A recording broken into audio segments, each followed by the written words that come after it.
Olá, meu amado, graça e paz. Como é que você está? Eu espero que você esteja bem. Vamos voltar ao nosso assunto, né? Hoje eu vou continuar tratando sobre a idolatria da vida sentimental.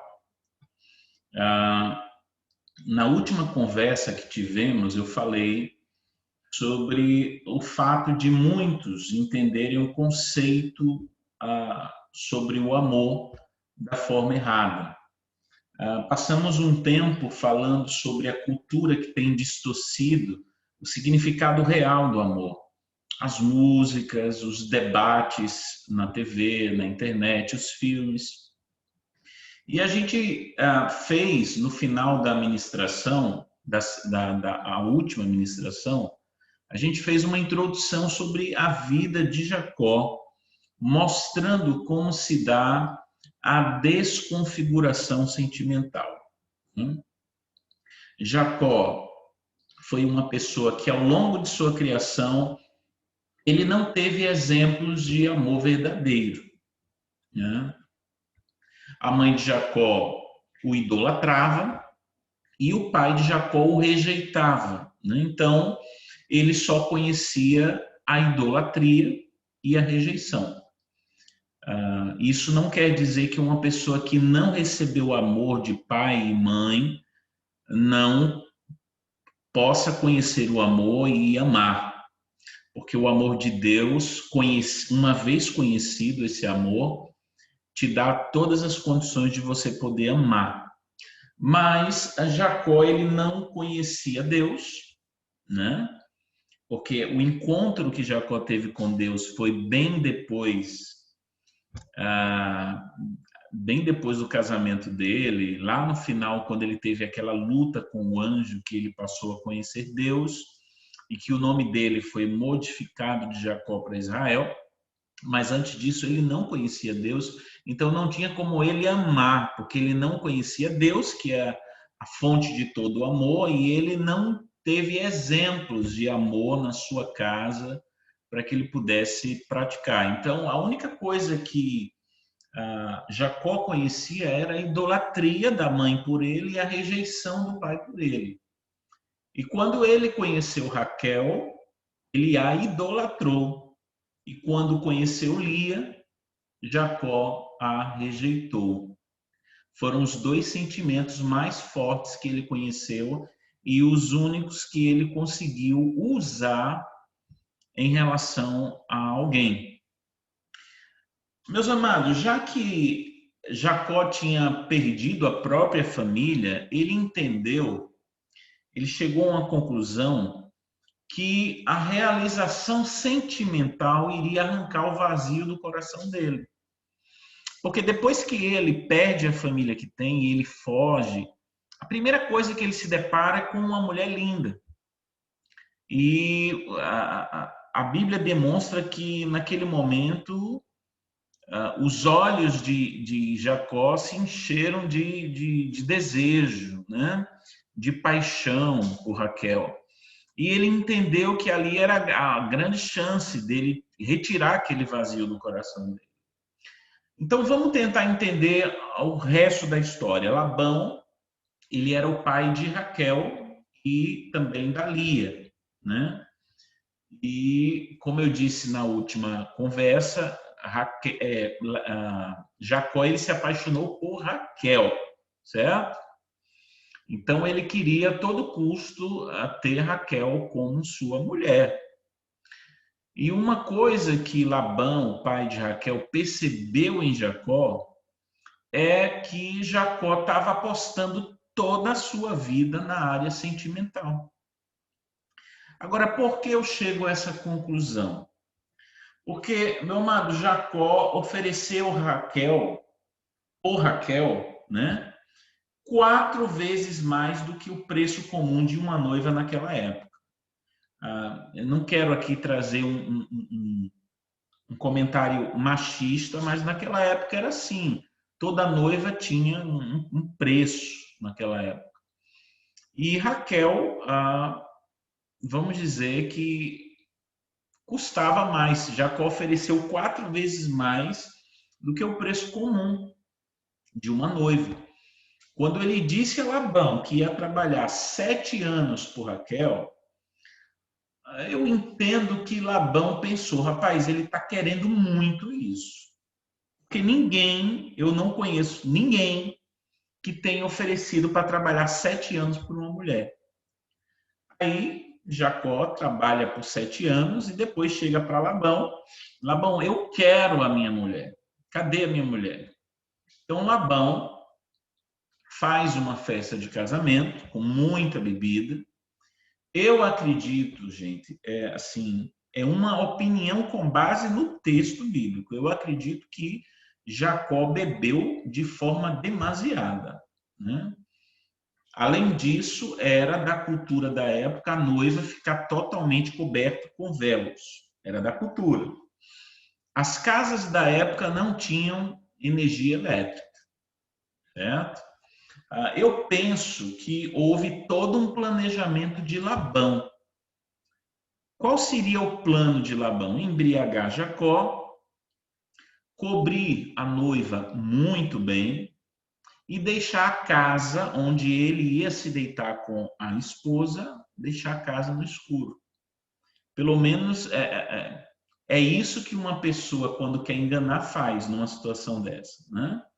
Então, Jacó teve relações sexuais com a noiva e quando amanheceu, ele olha para o lado, sem o delírio do álcool, ele olha sem os véus e também na luz do dia, e ele percebe que a mulher com quem ele deitou não era Raquel, era a irmã de Raquel, a Lia. E Lia não era tão bela como Raquel. Então, ele foi ao encontro de Labão reclamar. E Labão disse que o costume daquela comunidade sempre foi dar em casamento primeiro a filha mais velha. E ele estava seguindo apenas uma regra da comunidade. E, meus amados, com a cara mais lisa, ele disse que daria Raquel se Jacó trabalhasse mais 7 anos. Sabe o que foi que Jacó fez? Por incrível que pareça, ele aceitou. Aí eu pergunto, por que Jacó aceitou de uma pessoa tão desonesta essa proposta? Por quê? Porque ele repetiu, ele quis se submeter novamente a essa proposta de uma pessoa tão desonesta.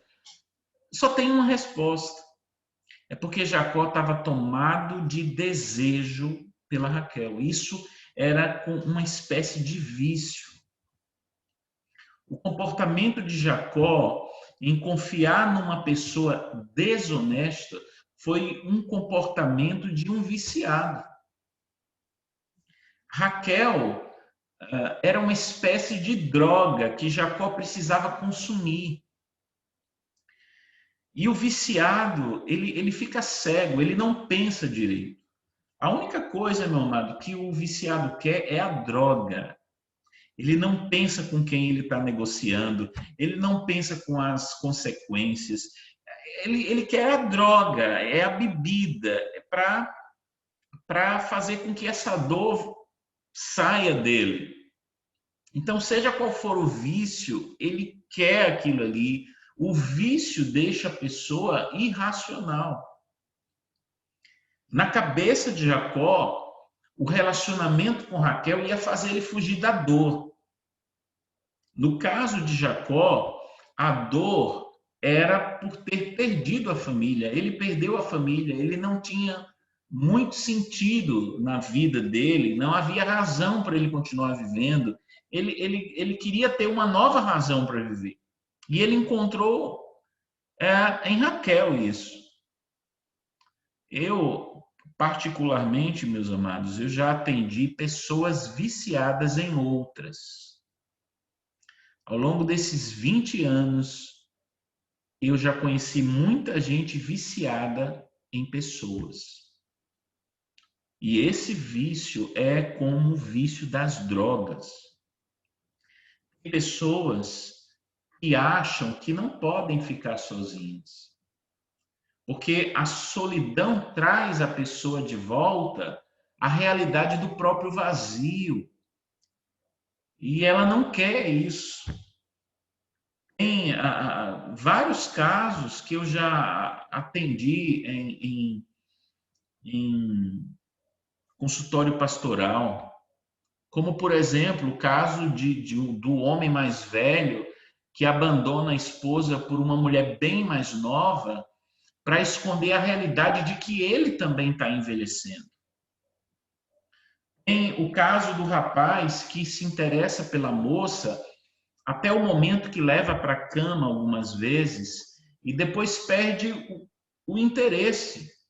Para esse rapaz, a mulher é uma espécie de mercadoria. Mas ele entende que é uma mercadoria necessária, porque quando ele consegue levar para a cama, ele se sente um homem desejável, ele se sente um homem poderoso. Preste atenção no que eu vou dizer, meu amado. Olha que coisa interessante. Um homem doente, ele usa o afeto para encontrar sexo. Preste atenção. Um homem doente, ele usa o afeto para encontrar sexo. É por isso que antes do homem levar a mulher para a cama, ele é todo romântico, porque ele usa o afeto como isca para conseguir o sexo.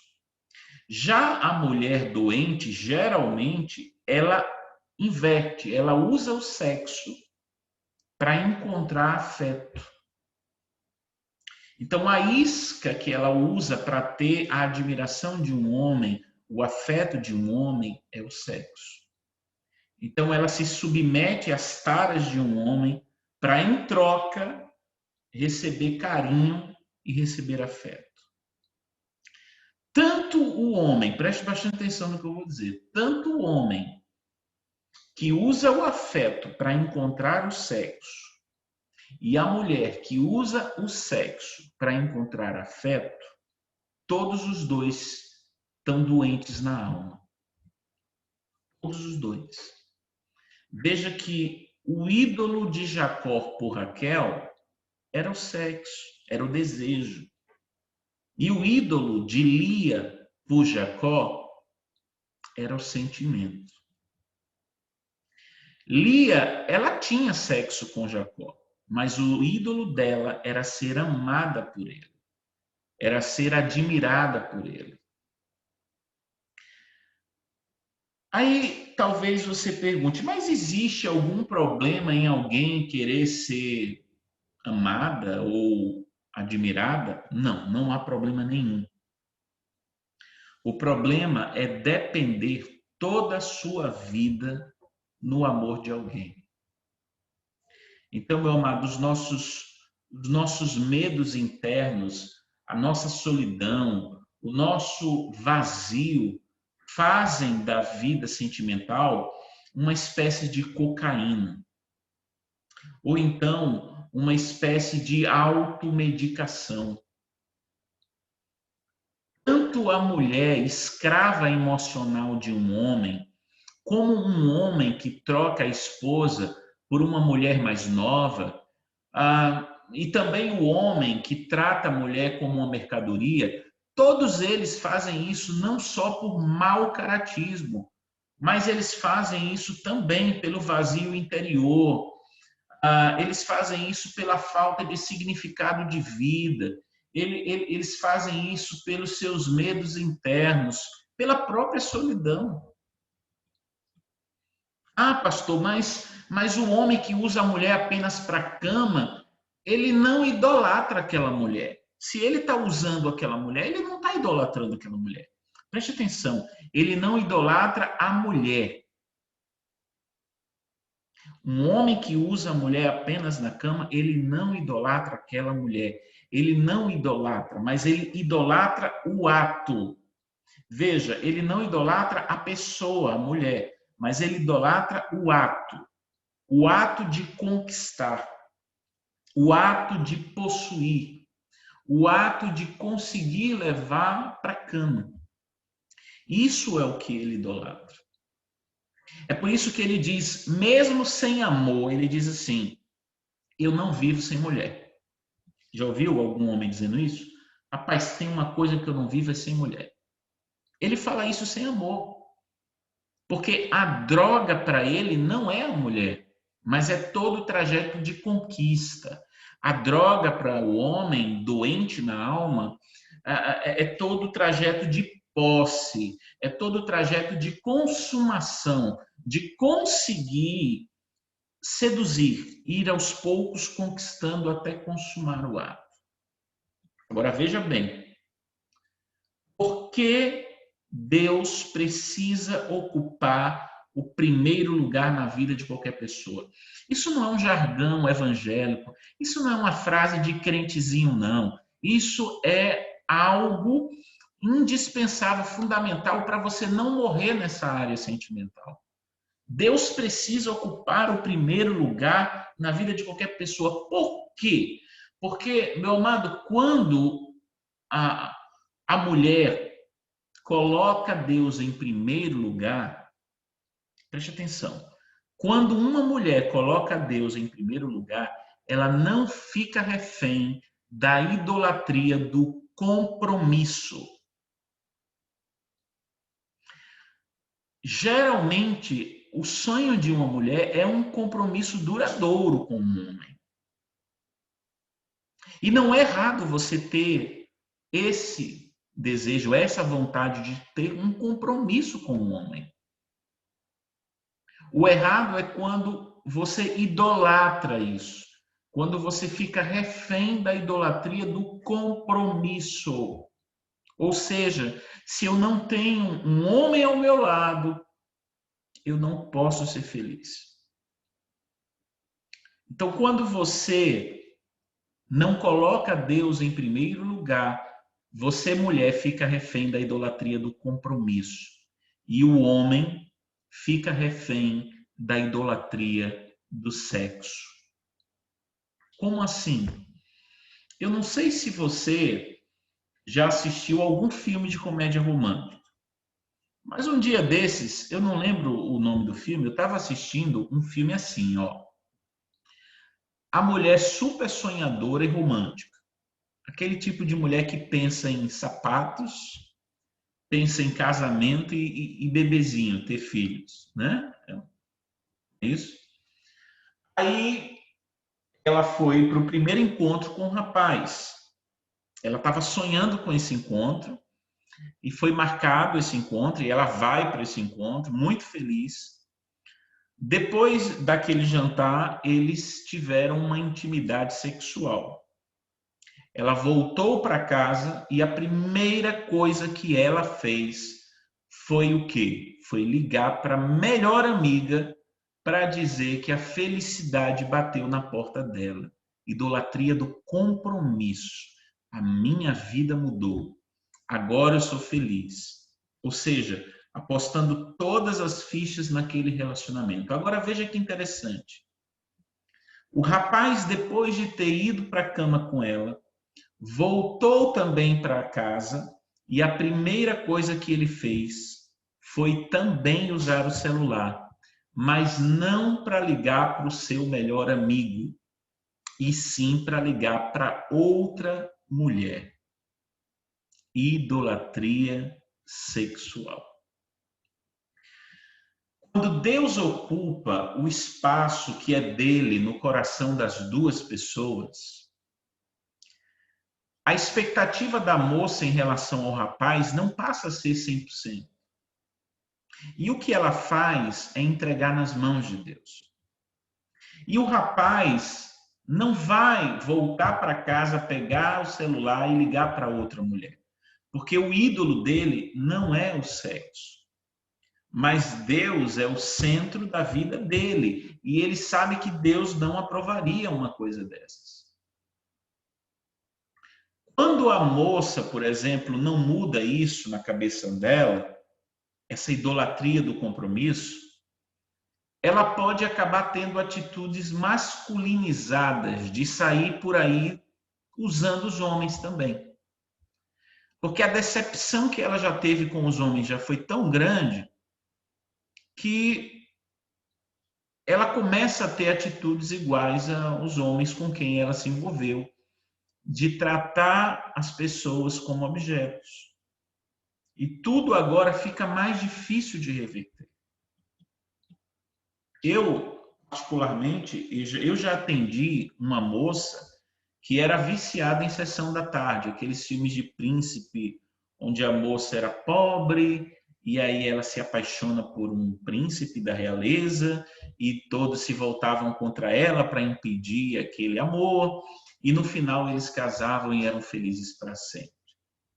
Não há nada de errado nesses filmes, mas eles podem criar na mente uma ideia de que a moça vai viver esse conto de fadas.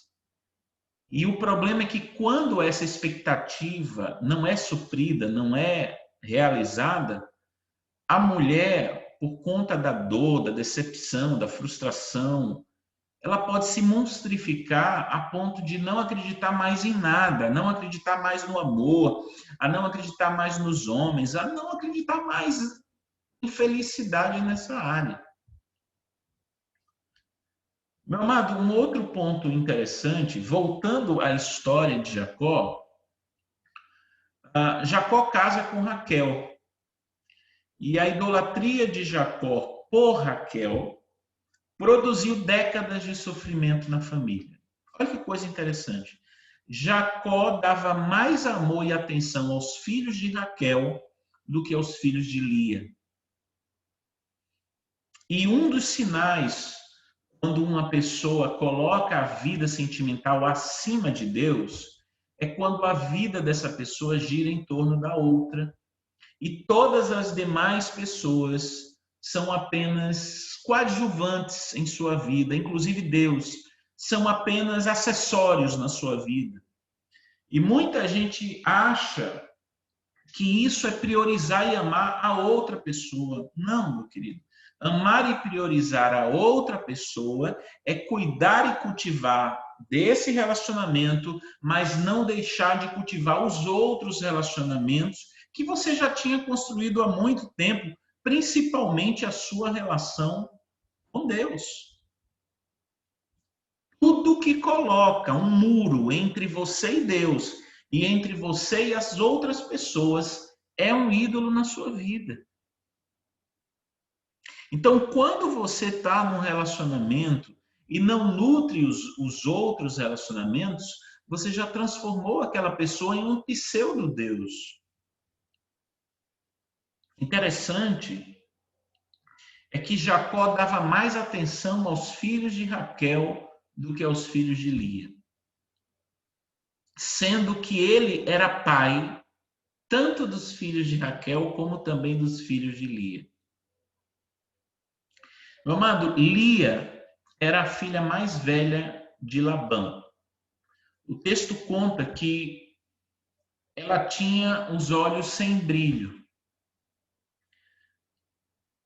Isso conota tristeza, mas muitos historiadores dizem que essa declaração olhos sem brilho define uma pessoa que tinha um problema nos olhos de verdade. Alguns dizem que Lia tinha um problema na visão, outros dizem que ela era vesga.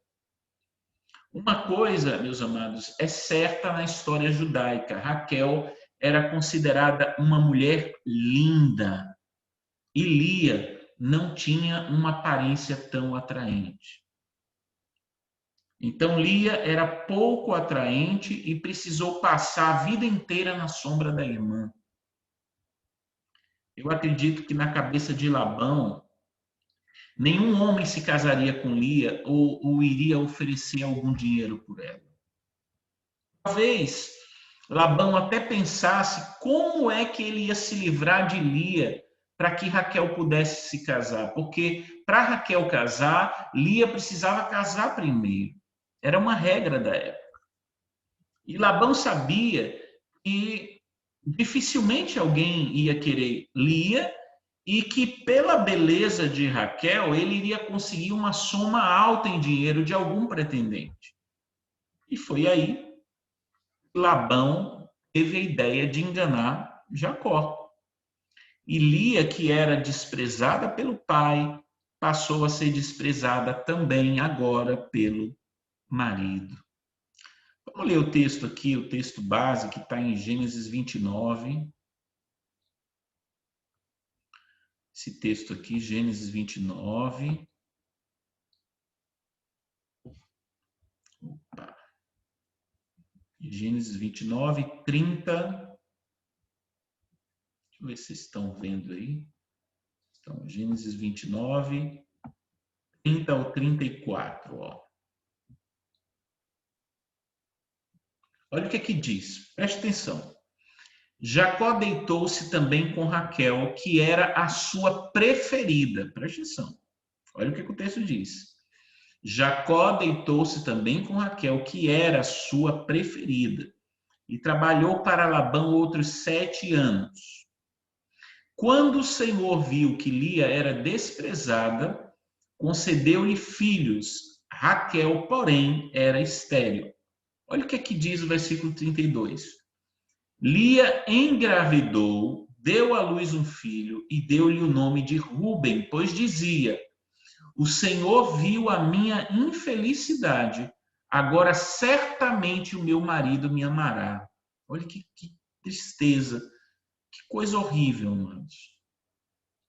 A razão dela ter engravidado, para ela, era que o marido pudesse amar. Olha o versículo 33. Lia engravidou de novo e quando deu à luz outro filho, disse: porque o Senhor viu que sou desprezada, deu-me também este, pelo que o chamou Simeão.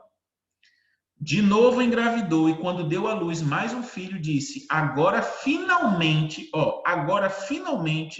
meu marido se apegará a mim, porque já lhe dei 3 filhos. Por isso deu-lhe o nome de Levi. Meu amado, veja o nível de rejeição que Lia sentia. Pastor, mas o assunto de hoje não é rejeição, é idolatria na vida sentimental. Você vai entender agora, preste atenção. Por causa do sentimento de rejeição que Lia sofreu a vida inteira, a vida de Lia se resumiu em ter filhos para agradar tão somente o marido, ou seja, ela transformou Jacó na razão da vida dela.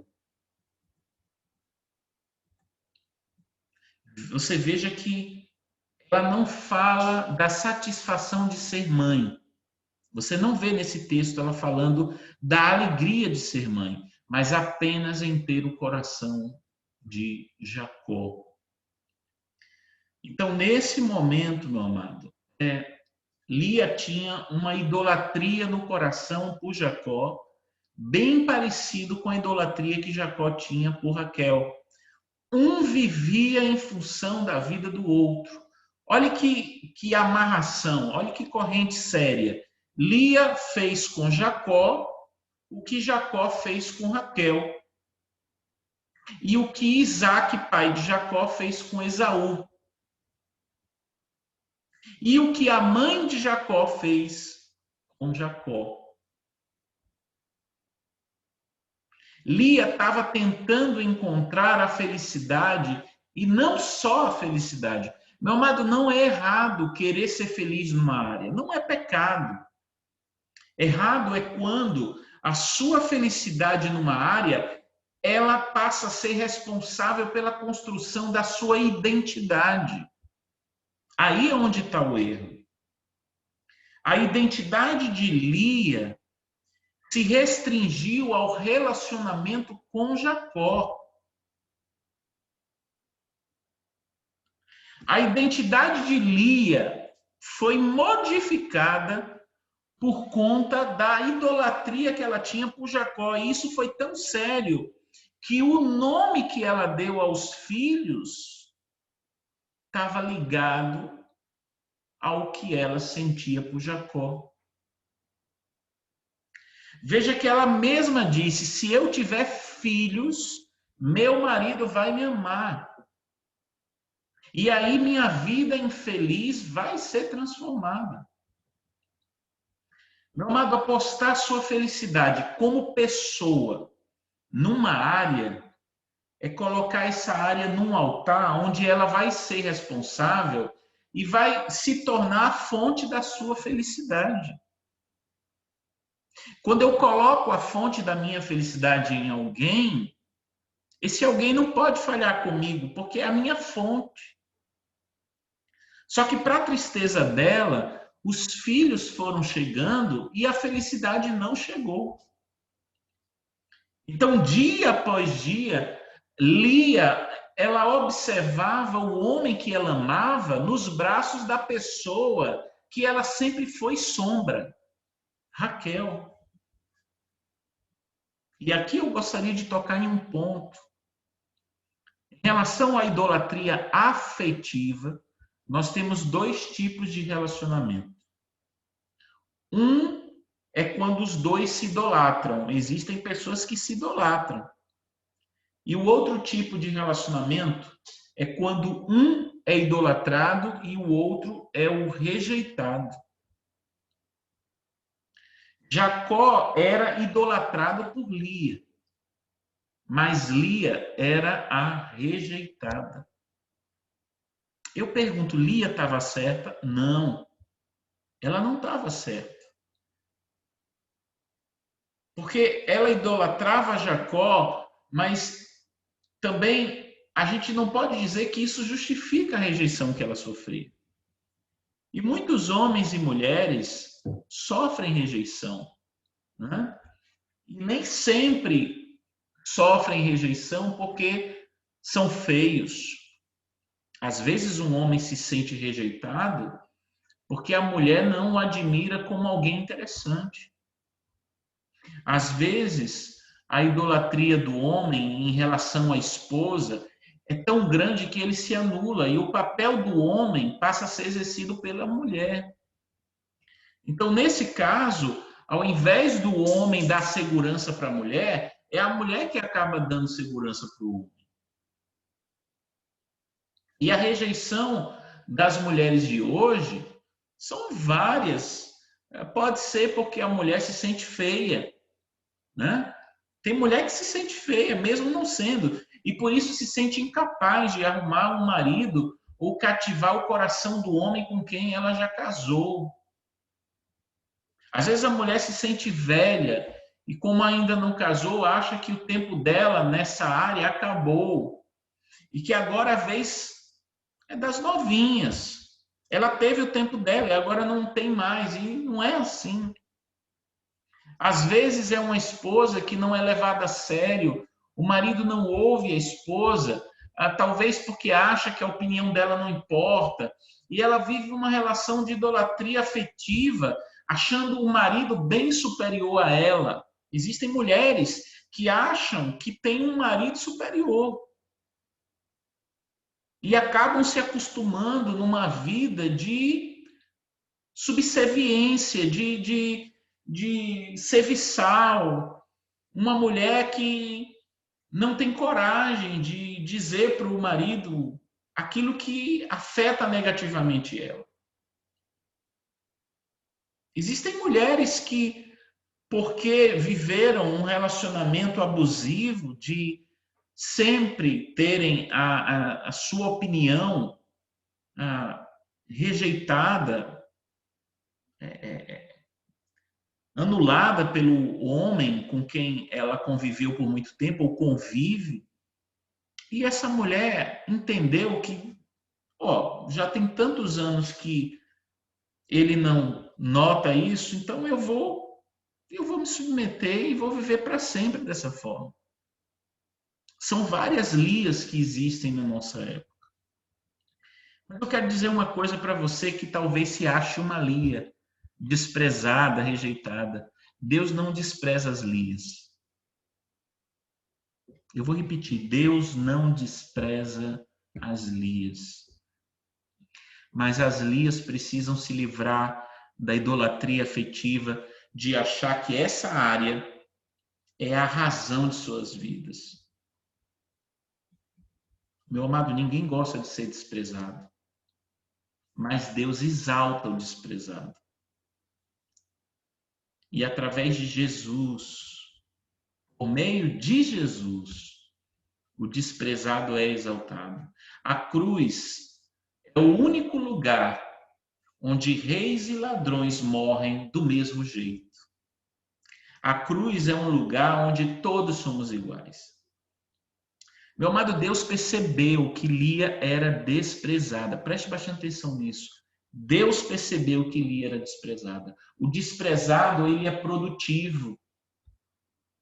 É por isso que Lia produzia muitos filhos e Raquel não.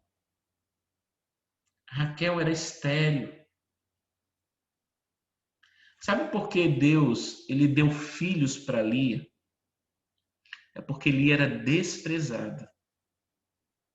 Deus se compadece dos desprezados. Tem isso na Bíblia que Deus deu filho para Lia porque ela era desprezada?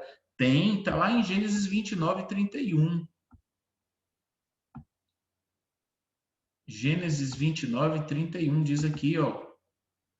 Quando o Senhor viu que Lia era desprezada, o motivo de Deus ter dado filho para ela foi porque ela era desprezada, ó.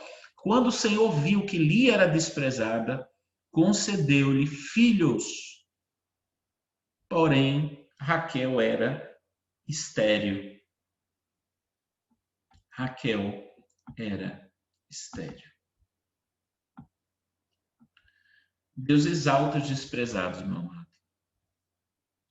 A mais bela, a mulher mais bela, a mulher mais desejada e a idolatrada por Jacó não conseguia gerar filhos. Isso porque, preste atenção, além de Jacó idolatrar Raquel, Raquel idolatrava outras coisas. E é outro pontozinho que eu queria tratar nessa nossa conversa. Além de Jacó idolatrar Raquel, Raquel idolatrava outras coisas. Existe um fundo espiritual aqui. Preste atenção. Quando você idolatra alguém, ou quando você é idolatrado, preste atenção. Quando você é idolatrado e alimenta essa adoração por você, existem outras idolatrias na sua vida. Nunca esqueça disso.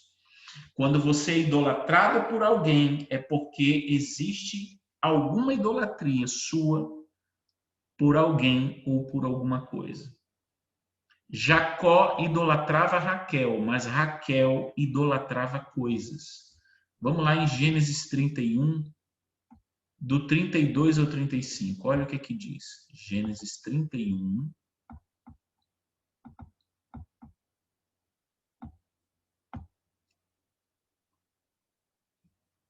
Gênesis 31, 32 ao 35.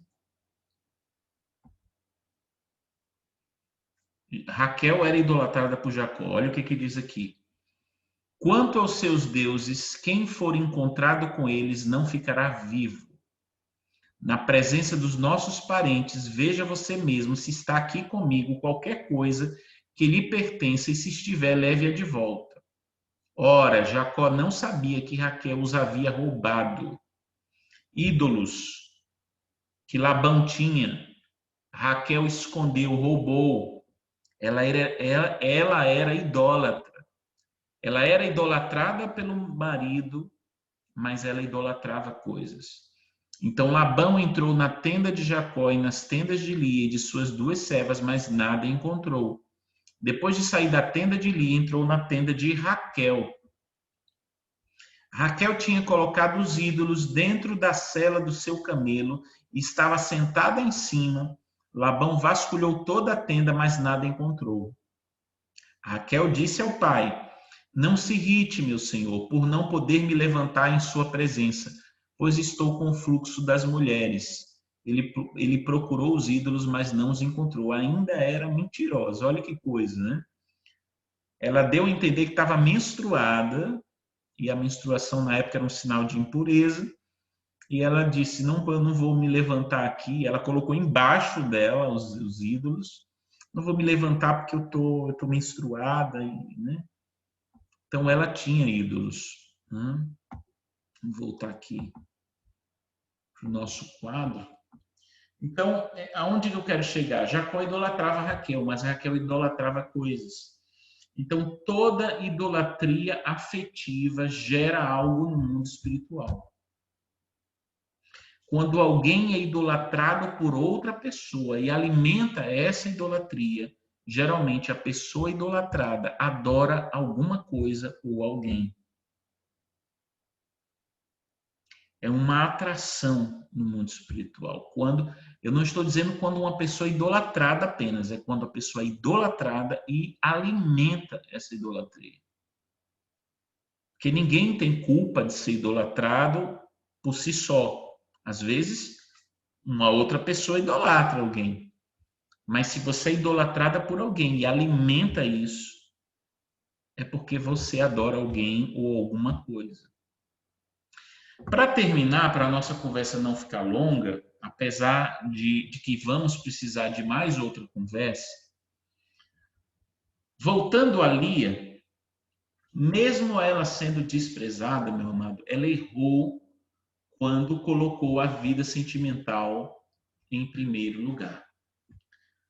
Pastor, mas existe solução para essa área? Claro. É apenas recolocar a vida sentimental fora do altar.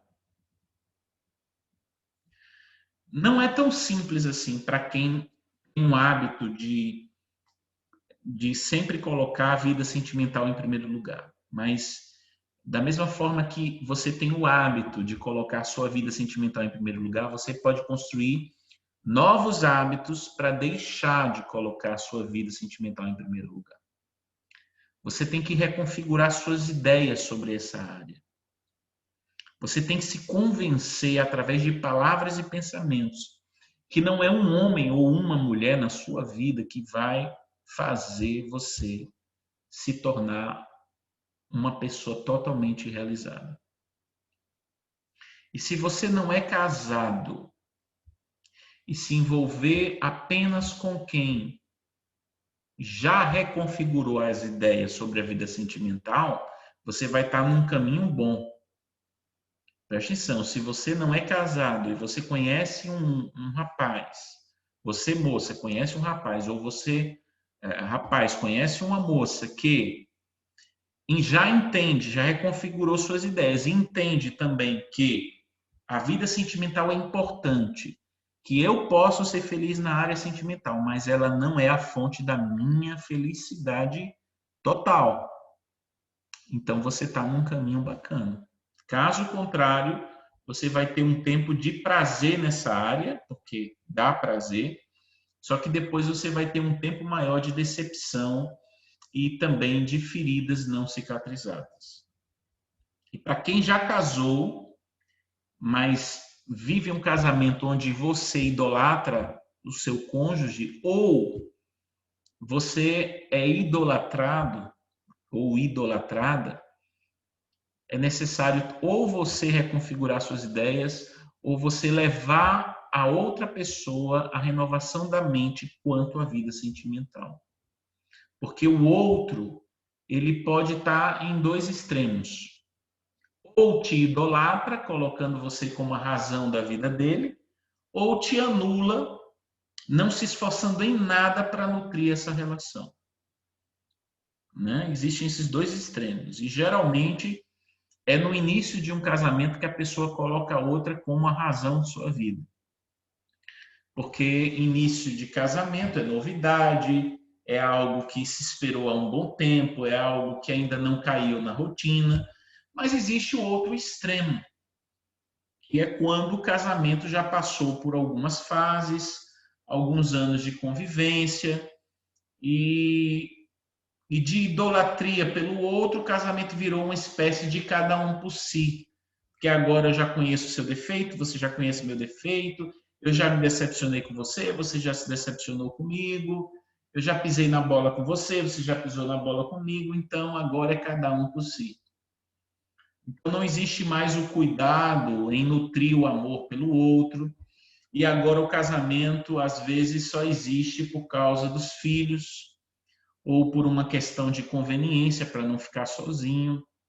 Então, é necessário ter cuidado tanto com a idolatria da vida sentimental, como também do desleixo de colocar em último lugar o casamento. Então, o casamento não pode nem ocupar o primeiro lugar e nem ocupar o último lugar. Esses extremos demonstram uma disfunção no casamento. Agora, por que no início do casamento existe essa idolatria? É porque no início do casamento as pessoas enxergam perfeição no outro. E na convivência do casamento existe o desleixo porque as pessoas experimentam a decepção com o outro e isso desmotiva a pessoa a lutar pelo casamento, principalmente quando a gente só vê um lado lutando. Então, se você casa como fez Jacó, o que foi que Jacó fez? Ele colocou todo o peso de esperança e toda a realização em cima de Raquel. E sem perceber, quando a gente coloca esse peso de expectativa numa pessoa, a gente acaba esmagando essa pessoa com as nossas expectativas. E é isso que em muitos casamentos acaba distorcendo a sua vida e a vida do seu marido ou da sua esposa. Nunca esqueça, viu, meu amado? Ninguém, eu vou repetir, ninguém, nem mesmo a melhor pessoa desse mundo, tem como preencher todas as expectativas da sua alma. E o grande problema é porque muita gente casa achando que essa pessoa com quem casou é que vai mudar o rumo da sua vida. E quando descobre que aquela pessoa não tinha essa perfeição toda, a decepção surge, a desilusão se instala, e nessa hora, se você não souber lidar com essa decepção e desilusão, você pode perder o seu casamento. Eu acho que por hoje já está bom. Eu espero que essa palavra tenha trazido algum acréscimo aí em termos de informação para a sua vida sentimental. E nos veremos no próximo encontro, onde vamos nos aprofundar mais ainda nessa questão da vida sentimental. Que Deus te abençoe.